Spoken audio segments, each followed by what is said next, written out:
Explaining entertainment, keeping you ahead of the culture curve. It's what we do with tenacity every single day here on the WDW Pro channel, and we love it. We love it because we pull the curtain back and we help you understand what is going on. The thing that seems to be going on when it comes to Disney is that at a time when they should be turning this ship around, when they should be hitting the brakes hard, they are all about going forward in terms of moving ahead with the strategies that have put them into a precarious situation as is. There are those out there who believe that Sonia Coleman, the new Chief Human Resources Officer at the Walt Disney Company, is coming in to clean house and fix the place of the mouse. But the truth is that she is one and the same with all of the initiatives we have seen in the past which have damaged Disney greatly. We're going to get into all of that. We're going to explain it, and we're bringing the receipts.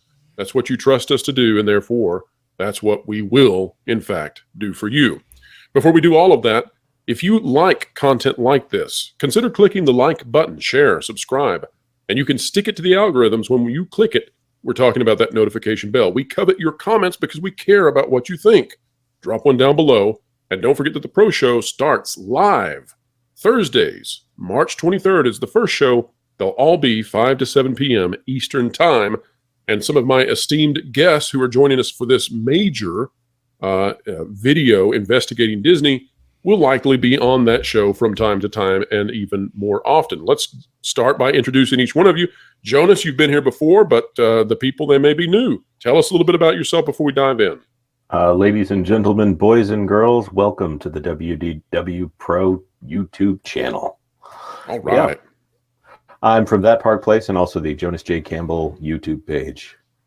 Howdy. And it needs to be said, you're also an investigative reporter for That Park Place, correct? Yes, as often as I can, I like to dig deep and try to figure out the why of what's going on currently.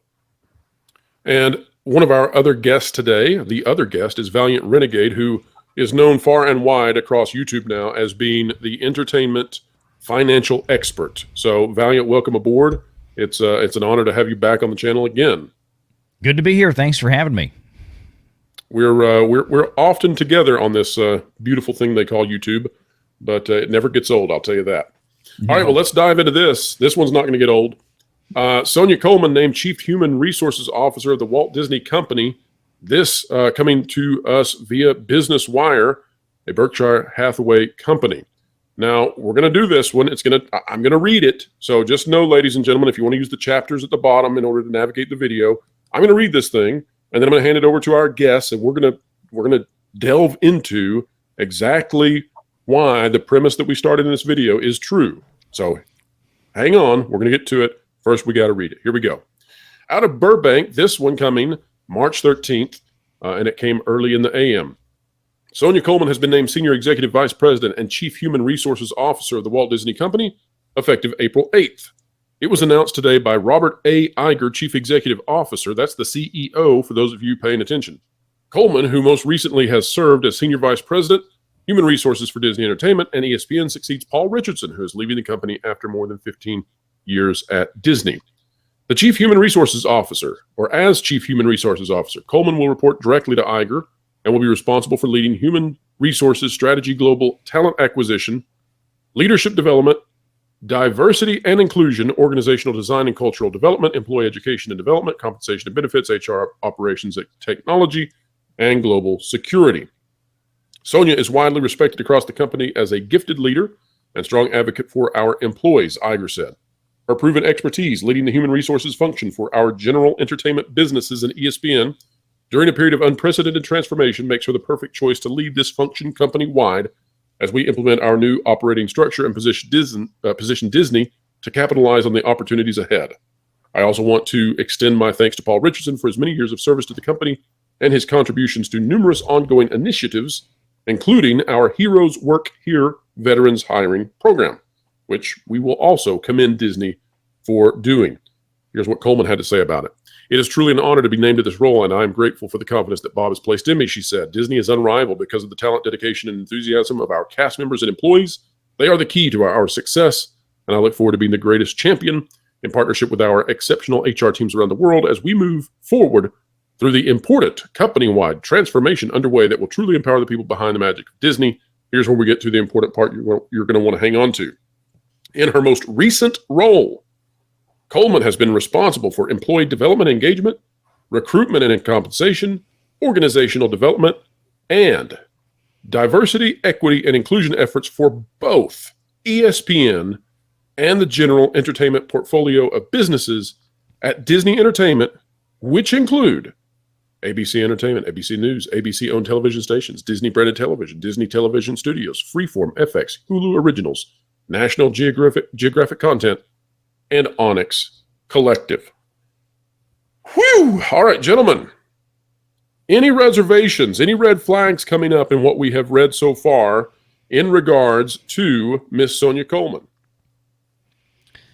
Apart from the obvious, she's coming in, she is replacing a retiring 15-year veteran of Disney in Paul Richardson, who himself, I believe, if I'm not mistaken, is also an African-American gentleman. We're replacing the role now with a person also African-American who is apparently, was heading up the same kind of DEI initiatives. Look, if you're the Walt Disney Company, you're in the Fortune 500 spotlight these days. It sometimes doesn't always look good to replace a person of color with one who is not. So this replacement by this lady makes a lot of sense. And I hate to say that, I'm not trying to say that she's not qualified or doesn't know how to do her job. Please don't misunderstand. But as we know, especially with places like the Walt Disney Company these days, they put certain non-related aspects ahead of anything else when it comes to certain hiring practices. So I'm sure she's very capable. It does need to be talented. said that she appears to be fast-tracked, right, Valiant? Yes. The Disney management program is what we're talking about here. Yeah. Right. She's definitely, she has not been with Disney for a very long time, right? No, she has not. She's been with Disney now for a handful of years by comparison. So she is going to and yet she's over all of HR. She is now over all of HR. Right, and to add some context to the phrase fast-tracked, that's in the corporate world, that is a person who is seen in maybe a mid-level or low-level manager position that is viewed as someone who could be moved to a higher position but is not yet qualified, so they would be groomed in the traditional sense of the word by being moved into positions on the way up, usually in a very short period of time between most of those positions, probably at a rate that is not effective in any of those positions until they reach where the company intends them to be. And Yes. Jonas, the DEI initiatives of Disney have become sort of notorious over the last few years. Can you give us a rundown for those who may not have been paying full attention to Disney? What has Disney gotten into some trouble with in terms of their DEI stuff? Well, the most infamous DEI program in America right now is Reimagine Tomorrow, the initiative to replace 50% of characters with someone who represents a minority in some way. And Jonas, let's clarify too. We're talking about minorities in North America. Although Disney is a global company, we have never had clarification about what constitutes a minority for this company, other than it must be minority status related to the United States. That's all I can figure, right? Yes, absolutely. It has to be minority status according to a white ethnocentric worldview, which that excellent clarification. It has to come from a white perspective in order to be as patronizing as it is in the way it's written. Someone like Karen Burke, who is a executive in Disney Television, would view anyone LGBTQIA and definitely plus, or any ethnicity other than what would be traditionally viewed as white, as someone who is qualified to be diverse in the United States. Now, I want to take an examination into just how fast Miss Coleman's ascent has occurred. This coming from Deadline from July 12th, 2021. So not even 2 years ago.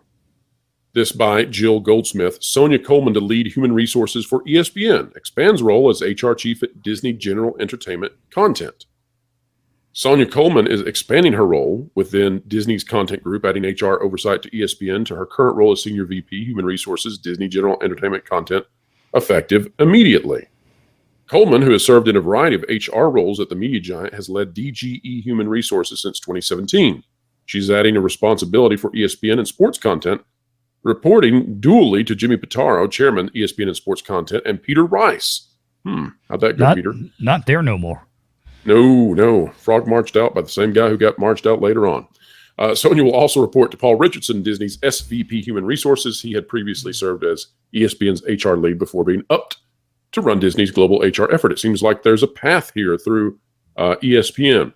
But one thing I want to bring up about all of this is that it seems to me that outside of live sports, which are extremely lucrative for the Disney company, everything else at ESPN, everything that I've heard is that it's sort of like a cesspool, that the filler content with the personalities is just kind of junk. And it delves into highly politicized content. It strays very far from anything approaching financial viability, and it's all propped up by people who just want to watch baseball or basketball or football. Valiant, any thoughts on the background of human resources for ESPN and what it might indicate for Ms. Coleman? Well, based on what you were mentioning there a second ago about how ESPN is largely just a filler content outside of the actual live events that it pays billions a year to rep on its broadcast networks, you're absolutely correct. Nobody sits around all day and watches Stephen A. Smith opine about whatever nonsense and garbage that comes out of his mouth. No offense, but Stephen A. Smith is widely regarded among sports fans as an idiot. They do often delve into politics. It's one of the reasons why most of ESPN is virtually unwatchable as a sports network. I mean, they get the virtue of people tuning in, sports fans tuning in to get updates on actual news, but that news is then cleverly wrapped and repackaged in far too often, political diatribes or things like this. If ESPN were to rely on people actually sitting down themselves at their homes watching it during the day, their ratings would be not so good. The biggest thing that ESPN has going for it, much like CNN did back before the David Zaslav days, CNN, nobody really watched it, but if you went to an airport or you went to a doctor's office, they had CNN in there. They oftentimes, paid good money for that to be on airports. ESPN is just one of those favorite things for your favorite bar or restaurant to turn on when you go in for the lunch hour, right? There's something that's got to be on those TVs. And it's usually ESPN is on at least one of them. CNN had the same advantage. That's where a lot of the ratings come from for their non-live sports broadcasts. It's a good point here because ESPN is just like Disney was for so long, a good, safe option. And the farther they stray from being a good, safe option, the more danger they put themselves in. You have to find something to fill 24 hours of sports news cycle for all the time when you don't have anything that people actually would be tuning in to watch. And it's only a shame that that stuff has become so divisive that it drove away viewership. And ESPN could be more profitable than it is if only the filler content was worth watching. It's not. But I do want to bring everybody's attention to the date that Ms. Coleman was brought into ESPN to head up the HR there, July 12th, 2021. It's going to play a part in us showing the receipts because we do want to demonstrate to you truthfully and honestly that Disney appears to be doubling down on the woke. And so if we go to now Sports Illustrated, this from October 1st, 2022, just a few months later, this is Rachel Nichols addressing the Maria Taylor controversy and the ESPN departure. For those of you who may have forgotten about this, it's been a while. We have slept since then, and we have other things to do in our lives. But Rachel Nichols basically let slip that she felt that she had been unfairly sidelined from a sideline reporting gig, a big one, not based on merit, but rather due to her ethnicity. And then, following that leak happening, she was let go from ESPN. But it turns out there's a little bit more information about this, and it relates to Miss Coleman, who again now is being elevated to heading up all of HR all over Disney. So let's take a look at this. Let's get the author, though. I want to be appropriate there. Daniel Chavkin from October 1st, 2022. I do apologize if I mispronounced that name. And we're going to scroll down because the pertinent information of what we want is down here buried a little bit. But here's what it says. I have fought through a lot of things in this business to get where I am, she said. That being Miss Nichols. To me, it felt like, hey, if you have a problem, if it is this article, if it is something else, whatever it is, why are you coming to the two women here to solve it?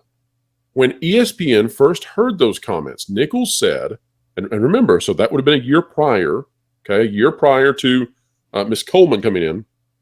When ESPN first heard those comments, Nichols said the network's HR department investigated it and didn't find any wrongdoing, which led to Nichols getting a new contract with a raise, and Taylor, the woman who she felt was promoted unfairly, getting promoted further. She thought the situation was over until the report came out last summer. Now, that being the exact summer when Miss Coleman took over. And we've got the following quote. I think there were still some people who had bad feelings, and they held on to this tape for a year, she said. When there was a point that they wanted some leverage with their own situation, they fed it to the press. Okay? And if we take a look now at this report from KRON4 from August 25th of 2021, ESPN is removing Nichols from its NBA coverage after comments she made about a college were leaked, according to Sports Business Journal. ESPN is also reportedly canceling Nichols' show, and it continues on to talk about all of that and how she was treated. But all of this came after Miss Coleman came into power. So that does not look to me like a good sign in terms of Disney HR overall. Valiant, you got any thoughts about this one? I know this strays a little bit outside of the typical financial, but what do you think? So Disney had a problem. Oh, wait, scroll back up because it's relevant. Oh, sorry. Disney had a problem with another redheaded white girl. Oh. Oh. Well just point it out. Just there Take it is. that. Gingers beware. Gingers beware of that mouse. Can't have those. Can't have them. No. All right, Jonas, what are you thinking? Well, I'm thinking of a random fact that I found while looking at all of this. Coleman's mentor coming up is listed as Jane Parker, spelled Jayne Parker. Funny enough, I think her legal name is actually Mary Jane Parker. There you go. There'd be another redhead that gave up their position for Coleman eventually. Like we said, watch out. All right, and then we want to take you to one more spot, this getting a little more dicey, and we're going to be careful about how we talk about this because it's YouTube, but this is from the Washington Examiner, this by Jenny Goldsberry, January 12th, 2023. ESPN facing lawsuit from two former employees over the stuff we've been through. How's that? Mm-hmm. And what I want to bring to everybody's attention is that there was, what this story is about is that there was a lady working for ESPN, and she was trying very hard to become pregnant. And there was a concern that taking a certain medical procedure action, a certain procedure could harm the chances of that pregnancy or perhaps endanger the pregnancy, whatever you make of that. Whether you think that's right or wrong, this person thought it did, and maybe their medical experts did. We don't know. But they applied for an exemption from the ESPN protocols, given that they wanted to have a baby. And the response that was given to them was, again, from ESPN HR, maybe God has led you to a new career. When God closes a door, he opens another. That seeming to take this person's faith and spin it on its head. Oh, my goodness. But the interesting thing about all this is that we know again that in July, exactly July 12th, 2021, that is when Miss Coleman took over at ESPN HR. or at And least if when we it was go to officially the- announced, I believe. It might have been before that. Correct. Yeah. And that's exactly right. And may have had, and certainly there was probably a transitional time. But along that exact same time, this person's request to be exempted from this action so that they could have a baby was denied. And it's almost impossible to think that something this significant would not have crossed paths with Miss Coleman. We don't know that for sure. We also don't know Miss Coleman personally. Maybe she's a wonderful person. But these are some very major red flags. Let's take a look at this statement that was sent from ESPN HR in August of 2021 after she was well placed, in terms of chronological placement. As we discussed today, I have reviewed the documentation you provided, and I have also reviewed your subsequent responses to my further questions. You have not provided sufficient documentation to support your accommodation request, and your request is denied, which, by the way, I have no idea how religious beliefs, we won't get into it, but I have no idea. We went through crazy times, gentlemen. That's all I can tell you. It is an essential qualification of your role. Everybody listen to this, because this is the key part that I want you to know about Coleman and what she's been involved in. Maybe she didn't have any impact on this, but she's the boss. So what do you want me to do with it? Listen to this part. It is an essential qualification of your role as a remote radio producer. This is a person who is trying to get pregnant, cannot get pregnant, is taking medical procedures in order to have a child, and we don't know the circumstances. Perhaps their doctor told them. We don't know. And this is the kind of response we get. Let me hand it over to Jonas first this time. Jonas, what do you think about this? And play it safe because of the format that we're in, the platform that we're on. All that I will say, and this is anecdotal, and I've spoken to people at HR departments at several Fortune 500 companies. I have not heard of a single religious exemption that was granted at a Fortune 500 company. Now, it's not saying it didn't happen. This is very much just my own little corner of this world. Jonas, did you ever hear anybody, any Fortune 500 company respond and tell them that when God closes a door, he opens another, meaning get out? That is not the behavior of anyone with a sane lawyer. True that. VR, am I being too harsh? Am I being too harsh with Miss Coleman, or are these legitimate red flags, do you think? Am I understanding this correctly before we move on from this specific statement that is highlighted? According to the complaint, so this made it into the lawsuit. This is not something that was stated by ESPN. Okay. Still, it's insane, but at least it's not part of their legal response. Well, that would be something. That would be something from an attorney. So, VR, am I being too harsh on Miss Coleman, or do we need to give her a chance? Or is it time to start raising these alarms and saying, hey, you've been involved in the DEI push inside this company. There are other things inside your orbit where you were ostensibly in charge of that are deeply concerning. I'm thinking that this is a double down on the woke push from Iger. What do you think? All I can say is this at this point. One thing that is for sure, as far as we can tell from this lady's history, is that effectively she was brought in as an HR, mid-level to then senior-level management team member at ESPN, a subsidiary of the Walt Disney Company, while Bob Iger was CEO the first time, right? And she was brought in ostensibly to do what? To basically bring DEI practices into ESPN. So you have two options at this point as the viewer out there. You can either believe that, well, she's going to continue doing what she was originally hired to do at the Walt Disney Company and its wholly owned subsidiaries in the first place, just 2 to 2.5 years ago, whenever it was. Maybe she had a change of heart, VR. Maybe she had a change of heart, but she's seen the light. Maybe so. Or you can believe that maybe that they are turning a corner, and that even though that is indeed what she was brought in to do from day one with the Walt Disney Company 2 to 3 years ago, and that that has